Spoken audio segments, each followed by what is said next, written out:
매주 화요일 진짜 지역의 소식을 전하는 탐구생활군 시간입니다. 네, 지역의 풀뿌리 매체들을 연결을 해서 밀착형으로 여러분에게 지역 소식을 보다 자세하게 전해드리도록 하겠습니다. 네. 자, 오늘은 나주신문의 박다운 기자가 연결돼 있습니다. 안녕하세요. 안녕하세요. 안녕하세요. 지역 소식 1번지 나주신문 박다운 기자입니다. 네, 반갑습니다. 기자님, 오늘 비가 꽤 내렸거든요. 나주는 피해가 좀 있었을까요? 없었을까요?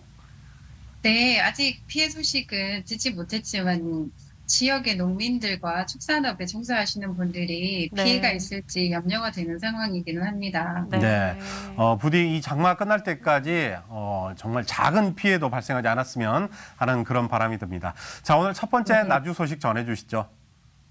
네. 최근 나주 지역 시민단체인 나주사랑 시민회가 나주시의회 회의 일수를 놓고 입장문을 발표했습니다.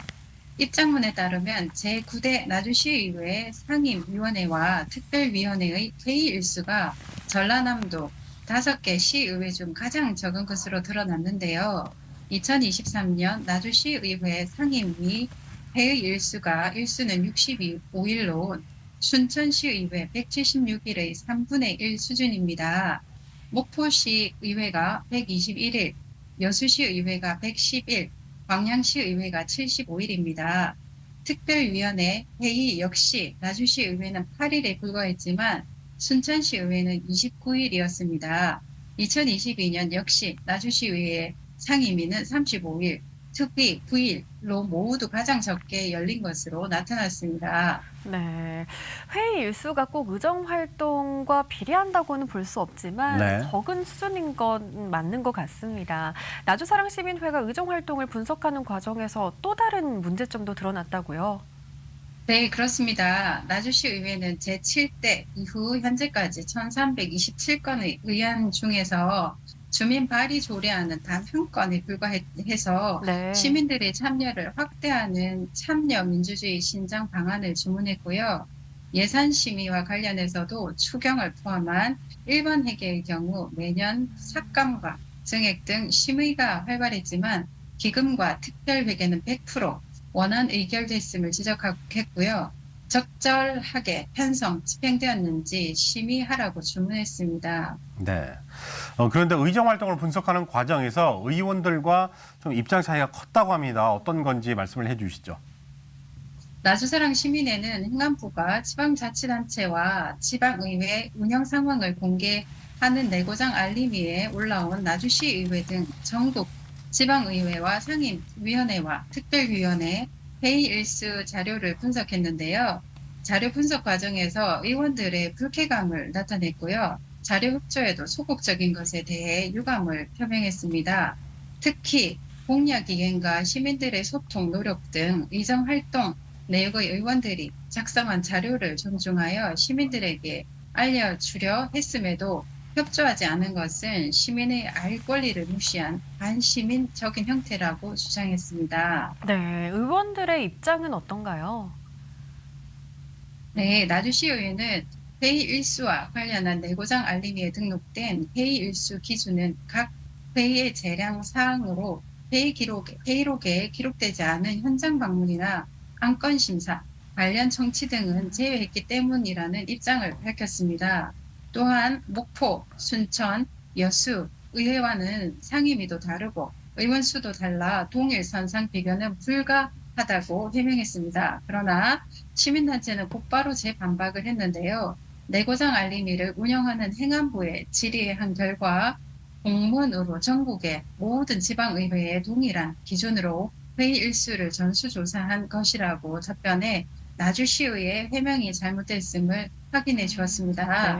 또한 나주시의회와 상임위원회 및 의원수가 같은 전북 남원시의회와 의회의 작년 상임위원회 회의 일수와 나주시의회의 65일의 2배에 달하는 122일이었고 의원수가 9명에 불과한 강령군의회도 100일의 상임위원회와 회의를 연 것을 어떻게 설명할 수 있겠냐며 나주시의회의 해명을 재반박하였습니다.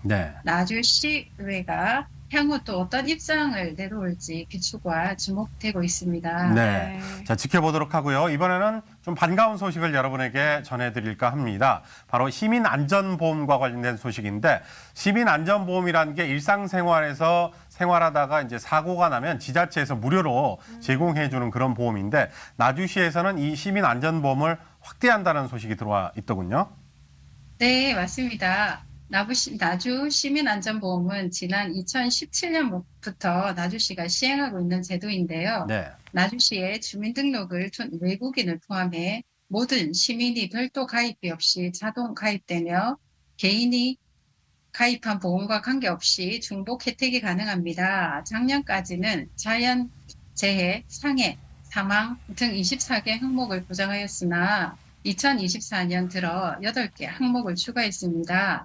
추가 항목은 자전거 사망, 부유장애, 4주 이상 진단 위로급, 도객성 동물 접촉 사고 사망, 부유장애, 응급실 내원 진료비, 도로 보행 등 교통사고 등이 있습니다. 특히 지난 5월 1일부터 도로 보행 중 교통사고 보장도 가능하게 되었는데요. 보행자가 도로에서 운전 중인 교통수단과 충돌, 접촉 등의 교통사고로 사망 또는 후유장애를 입은 경우 최대 2천만 원까지 지급합니다. 보행뿐만 아니라 휠체어, 유모차, 보행보조기, 의자차, 인라인 스케이트, 킥보드 하는 사람 등도 모두 보행자에 포함됩니다. 네, 서비스가 굉장히 많은데 모두 무료로 이용이 가능하고 또 자동으로 가입돼서 이용할 수 있다고 하니까 정말 편리한 것 같습니다. 그런데 나주시 밖에서 일어난 사고에도 적용이 된다던데요? 네네. 관내 지역에서 발생한 사고도 보험금을 청구할 수 있고요. 네. 청구일은 사고일로부터 3년이니까 꼭 혜택을 누려보시길 바랍니다. 나주 시민안전보험보장 항목 및 보험금 신청 방법 등은 NH농협, 손해보험과 시민안전보험 전용 콜센터 02번에 6010-8790번과 나주시 안전재난과 061-339-7294 또는 나주시 누리집 유튜브 채널을 통해서 확인하실 수 있습니다. 네. 나주시 안전재난과를 비롯해서 보험금을 청구할 수 있는 방법 저희가 아래 자막으로 그리고 또 말씀으로도 정리를 해드렸고요. 네. 뭐니 해도 가장 중요한 게 이제 사고가 나지 않는 게 그렇죠. 가장 중요하겠죠. 네. 자, 마지막 소식 전해주시죠. 네, 나주시 대표 전통시장인 목삭골 시장에서 매주 토요일 특별한 이벤트가 펼쳐집니다. 캠핑과 피크닉을 합친 신조어인데요. 캠크닉을 컨셉으로 한 야시장 프로그램 너랑 나랑 밤 소풍을 진행하는데요. 오는 10월 26일까지 매주 토요일에만 운영됩니다. 야시장은 3가지 형태로 구성되어 있어서 취향에 따라 즐기시면 됩니다. 335 모여 고기를 구워 먹을 수 있는 BBQ 존도 있고요. 시장에서 구매한 음식을 미리 설치되어 있는 텐트에서 캠핑하는 느낌으로 즐길 수 있는 피크닉 존과 개인 장비를 직접 설치해 즐길 수 있는 캠크닉 존으로 구성되어 있습니다. 네, 너랑 나랑 밤소풍 이 이름만 들어도 너무 설레는 기분이 드는 것 그러네요. 같습니다. 캠핑하면 역시 바베큐가 빠질 수 없는데 그렇죠. 사실 챙길 게 너무 많잖아요. 귀찮게도 한데 몸만 가면 된다고요? 네, 편하게 바베큐를 즐길 수 있도록 불판 세트를 유상 대여해주고 있으며 네. 기존 판매 품목 외에 토요일에는 만날 수 있는 먹거리들도 판매합니다. 야시장은 날짜가 4일과 9일로 끝나는 장날에는 진행되지 않고요. 우천시에도 취소될 수 있으니 나주 목사골 시장 공식 인스타그램을 통해서 꼭 확인하시기 바랍니다. 네. 네. 자, 불판을 무료로 대여를 해주지만 다 드신 다음에 뒷정리는 스스로 네. 하셔야 된다는 거 말씀을 드리고 이번 주 토요일 비가 오지 않으면 여러분 이 즐거움 함께 하실 수가 있을 것 같습니다. 자, 지금까지 나주 소식 잘 들었습니다. 나주신문의 박다운 기자와 함께했습니다. 고맙습니다. 고맙습니다. 감사합니다.